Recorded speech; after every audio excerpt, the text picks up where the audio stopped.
Today we are going to do operant conditioning.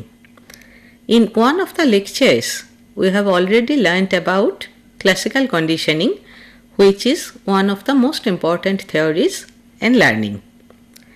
We have also learnt in that lecture that in case of classical conditioning, an unconditional stimulus and a conditioned stimulus are presented together, and ultimately as a result of that learning, the neutral stimulus can generate the response which was initially coming for the unconditional stimulus or the natural stimulus. Now, usually in case of classical conditioning, as we have seen, we deal with spontaneous responses. In case of operant conditioning, our range of behaviors, range of responses is much larger. Let's see it from the very beginning. The name associated with operant conditioning is that of B.F. Skinner. He mentioned that there are two types of behaviors. One is spontaneous or reflexive, the other is operant. Now, as I said, spontaneous responses or behaviors are used more commonly in case of classical conditioning. But in case of operant conditioning, we talk about operants. So what are operants? Most of our behaviors are not simply generated by the environment. For example, we are not forced by the environment to look at one book, to talk, to sing, to throw something like that. Now these behaviors are emitted by the individual, emitted by ourselves as a result of certain kinds of learning. Through such behaviors, we learn to operate upon the environment also. These responses, these behaviors are known as operant behaviors. So operant conditioning is the conditioning of operant behaviors, that is learning where the individual's behavior is modified by its consequences. So we will have to learn about consequences to a great extent here regarding how we operate, how we learn to behave in particular ways in relation to certain kinds of behaviors. Now, Skinner conducted a very famous experiment on learning. Here is a diagrammatic representation of the thing. In this box known as the Skinner box, you can see there is a rat here and there is an electric grid. In a typical Skinner box, there is an electric grid, there is a lever and there is a food pellet. Now what happens is that sometimes there is food in the food pellet, but the rat cannot access it until the rat pushes the lever. Now the rat does not know how it has to operate to get the food. So initially the rat behaves in different ways randomly, like scratching the walls, like jumping or things like that. Perhaps those behaviors which have earlier helped the rat to get food. Now he cannot get the food and he becomes frustrated, and at one time, just accidentally, he probably presses the lever. As the lever is pressed, there is food in the food pellet which the rat can now access. So it has been seen that gradually the rat learns to press the lever whenever it is hungry. It does not occur in one or two practices, one or two occasions when the lever has been pressed, but gradually through repeated exposures, the rat can learn to deliberately press the lever, that is the operant response for the rat, to press the lever to get the food. Similarly, it may be so designed that if the rat goes to a certain part of this cage, of this box, the Skinner box, electric shocks will be delivered to the rat. So in the same manner, the rat learns not to go to that part of the box. So you see, here are positive or negative consequences for certain kinds of behavior which we can shape. This shaping is a very important term used by Skinner. We can shape the behavior of the rat the way we desire. That is, we can teach the rat to press the lever, we can teach the rat to avoid certain places in the box. Now, how do we measure that learning is taking place? Skinner has suggested that we take a very simple but very effective measure, that is, rate of occurrence of a particular behavior. For example, we can assess how many times in a given hour the rat had pressed the lever. Maybe in the first hour the rat has not discovered the lever, so it did not press it at all. Say in the second hour, accidentally the rat came to press the lever, so there was food. Gradually in the third hour, maybe there are 3 or 4 accidental pressings. Then in the fifth hour, we see that there are more pressings, and say after repeated hours of training, whenever the rat is hungry, it can press the lever. So the rate of occurrence is very important. Skinner has also suggested that we can use a simple frequency graph to understand this rate of occurrence, or we can make a cumulative graph or an ogive to express it. Actually, Skinner prefers an ogive for measuring the operant behavior as it is learnt by the particular organism. As I was saying, shaping is a very important term, a very important concept, and there is another associated concept known as the functional analysis of behavior. To explain this, Skinner says that for every learnt behavior there is a antecedent and there is a consequence. That is why there is the ABC model: antecedent, behavior, consequent. And as Skinner said, what our behavior will be ultimately decided by the consequence. Skinner preferred this ABC model because it helps to divide the complex chunks of behavior in smaller manageable units. As I was saying, shaping takes place in the rat's behavior. Pressing the lever, that is shaping of a particular way of behaving, takes place in the rat.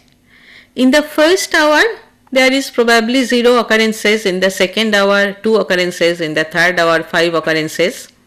And it has also been found before the behavior is learnt completely, there are smaller steps in it. So successive approximation basically means there are certain steps that indicate that learning is taking place. We are closer to our goal, to our target. So before the ultimate desired behavior is enacted, the subject, the organism, engages in other smaller behaviors which may be considered as steps to the final behavior. Now what should be the role of the trainer here? If these successive approximations, these smaller steps are rewarded appropriately, learning will take place pretty soon. Actually, Skinner found this quite accidentally. One day he was trying to teach a pigeon to swipe a ball. Now the accidental, he was giving certain rewards, but somehow the accidental swiping of the ball was not happening. The pigeon did not swipe the ball in any chance. It was trying all sorts of behaviors. Now after 1, 2, 3 hours, Skinner himself got bored and he simply thought, why not give some reward to the pigeon, at least for trying so hard. So whenever the pigeon was looking at the ball or coming close to it, he started giving certain rewards to the pigeon. And then he found that although the accidental occurring of the thing has not happened till now, suddenly there was more probability of doing that because the pigeon was there around the ball. It was looking at the ball more closely. So the accident, quote unquote accident, happened earlier than was expected by random chance alone. So from this incident, Skinner understood that if we learn to reward smaller targets, then it will be better then it will facilitate our teaching or training of the organism sooner. Now this reward, this is known as reinforcement. When we have studied classical conditioning, we have found that there also we have talked about reinforcement. For example, in case of Pavlov's dog, the food, that is the unconditional stimulus, that was by itself the reinforcer. However, in case of operant conditioning, since we are dealing with operants and not spontaneous reflexes, the unconditioned stimulus will not be the reinforcer. We will have to introduce the reinforcer as a consequent. And this reinforcement must be given intelligently. Now we can have different types of reinforcements. For example, on one dimension we can have positive or negative reinforcement.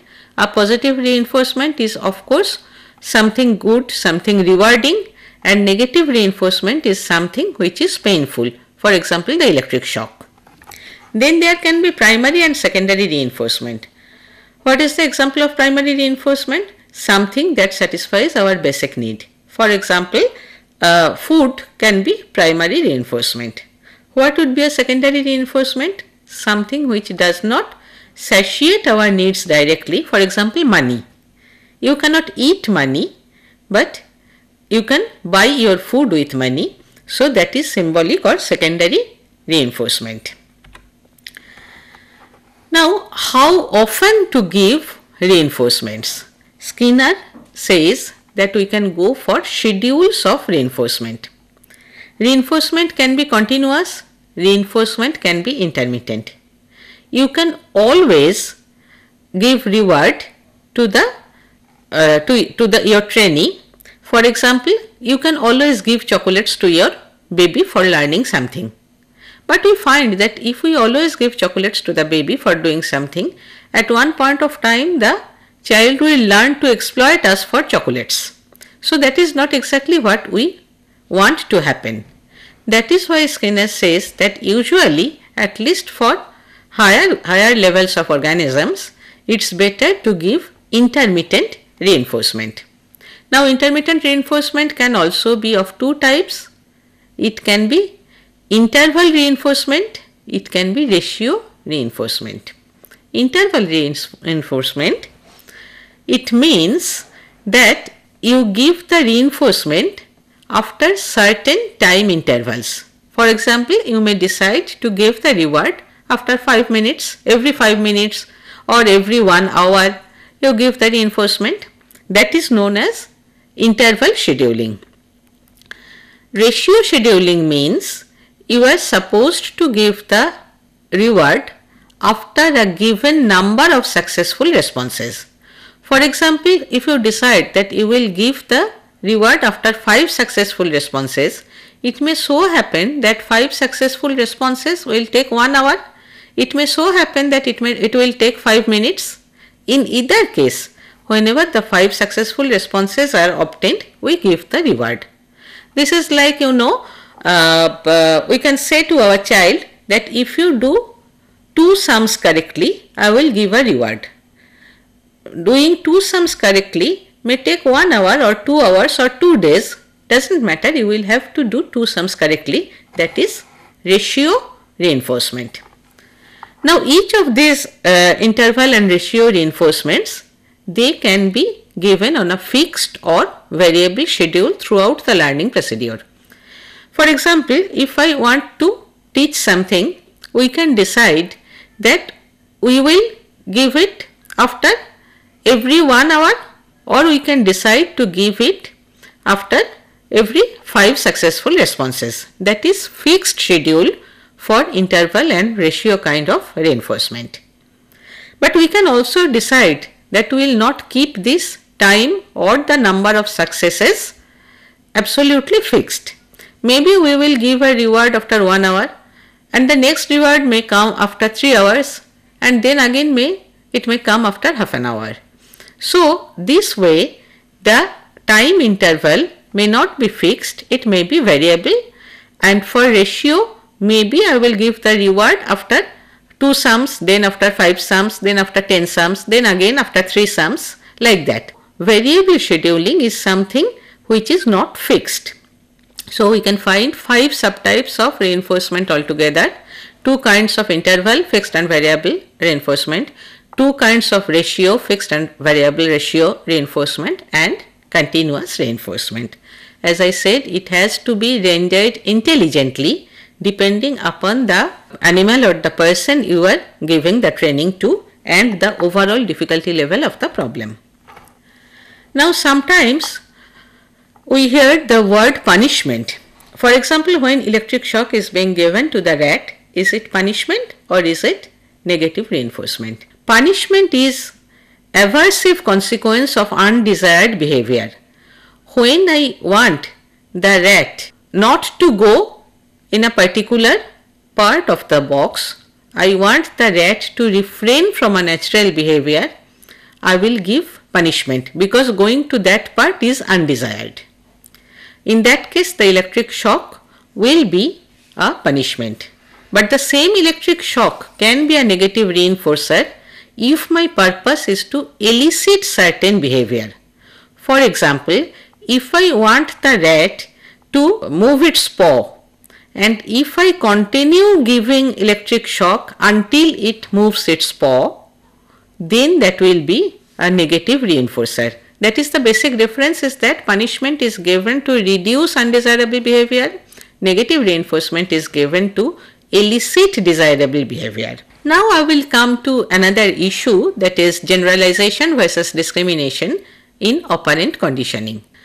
Whenever the subject has learned something, for example, the rat has learned to press the lever to get the food, will it generalize to other objects of levers of different shapes? It has been found that yes, the rat does. Because unless we could generalize, unless we could transfer our learning from one kind of thing to another, we would have needed to teach each and every small learning in different occasions. We do not. We can use anything as a table because we know that something which is of this height, this can be used as a table. But then we also need to discriminate because generalization is not the only thing. To discriminate, we have to learn the difference between two things. That can be done by giving reward to, say, the stimulus S, and by giving punishment to the stimulus which is similar to S but we want to discriminate it from S, that is S1. So if I reward the response in S and if I punish the same response to S1, then gradually the organism will learn to discriminate. So basically this is about Skinner's experiments and his major issues. Now I will come to the implications and applications of Skinner's position. He did not want to use words like personality or thought in his entire scheme of things. What he emphasized was that human beings, even human beings, do not have free will. In his 1971 book entitled Beyond Freedom and Dignity, Skinner presented his ideas based on his experiments on human existence also. According to him, man is completely determined, and I emphasize completely determined by his conditioning history. Skinner was insistent on this philosophy. There is nothing called free will, so one does basically what one is reinforced to do. Now this has a good side also, because if we decondition, if we change the nature of reinforcement, then we will be able to tell them that there are certain things which can be unlearned also, which can be deconditioned also. Now, he also says that there is no point in debating whether man is rational or irrational, because both rationality and irrationality are inner states, and therefore they are not objects of our scientific inquiry. In science, there would be no inner state, only manipulation of behavior by conditioning and reinforcement. So, Skinner also tried to explain psychopathology from the operant conditioning perspective. He said that we learn many pathological behaviors whenever we are working with certain kinds of reinforcements. Let us take, for example, the case of a conduct disordered child. What does a child with conduct disorder does? The child initially starts demanding for things, telling lies, cheating others, and maybe the parents feel frustrated and exhausted. But sometimes they also encourage this behavior. Perhaps the child is demanding something very costly, and the parents think that to avoid the hassle, they can give it to the child. So now the child learns that if he wants something from the parents, and if he can demand it with force, if he can throw a kind of tantrum, then ultimately there is a positive consequence to this. Now this positive consequence imprints the behavior, shapes the behavior by giving the idea that there will be something positive in it. Now that is what Skinner calls the functional analysis of behavior. If we functionally analyze the child's behavior, we will find stages, steps, smaller approximations. If we ask about the history of the child, we will learn how gradually this so-called negative behavior, undesired response of the child, has been rewarded in his history. Maybe by the parents, maybe by somebody else in the family. Maybe somebody did not simply care at all, and the child has learned to fight and get things like that. There may be differences in the history, differences in the kinds of reinforcement, but it may be said that the child's behavior has been reinforced. There is also another point that needs to be mentioned here, because when we were talking about the types of reinforcement, there remains the question that what kind of reinforcement is best for all. It has been found that the variable ratio reinforcement is the best. Even in case of the child, we can see that there may be occasions when the tantrum did not win him the things, but somehow overall in the history there has been some kind of positive reinforcement for the tantrum and demanding behavior. So we can see that if we look deep into the history of certain psychopathologies, then we will be able to see how certain unwanted behaviors have been reinforced in the life. Then Skinner says that we can also go for conditioning of social attitudes. For example, say certain kinds of prejudices, even pessimism, might have been rewarded in certain ways. Actually, Skinner says that when a person seems to have too much negative attitude toward other persons or self, it is possible that we can probe the history of that person, and we can find that somehow the environment never adequately rewarded that person's efforts to go out and mix with people. So the person has developed this attitude that nobody is really interested, or perhaps the person himself is not adequately interesting, because in his personal history he was never rewarded for his outward responses. Now, these kinds of explanation of pathology automatically tells us how we can use it for psychotherapy.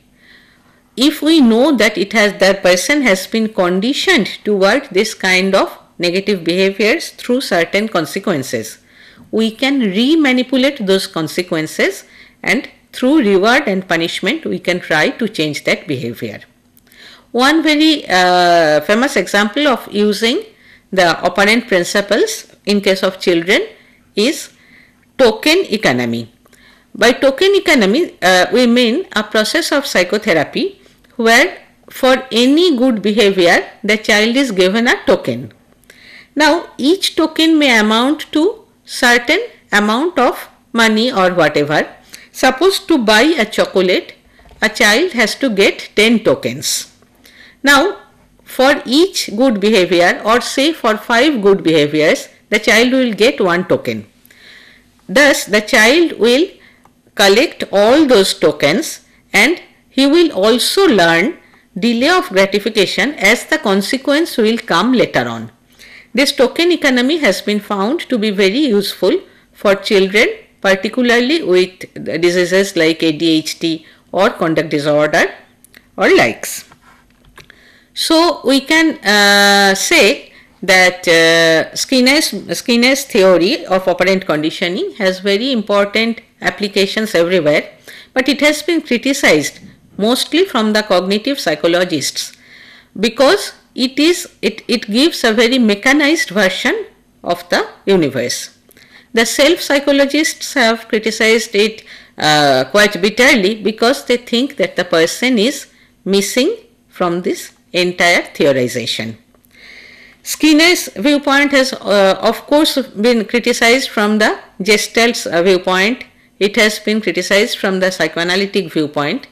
But despite the some validity of all these critiques, we can very well say that it has its own applications, and it emphasizes the thing that by manipulating consequences we can really change the behavior of persons. Actually, it has been found that consequences do matter, we all know that. And Skinner would say that whenever there have been failures, that is owing to not being able to use it intelligently. So, we can try to be more intelligent in our understanding of this thing. I suppose you understand that the critiques are true, but it does not hamper at least the partial utility of Skinnerian principles in everyday life. Thank you so very much.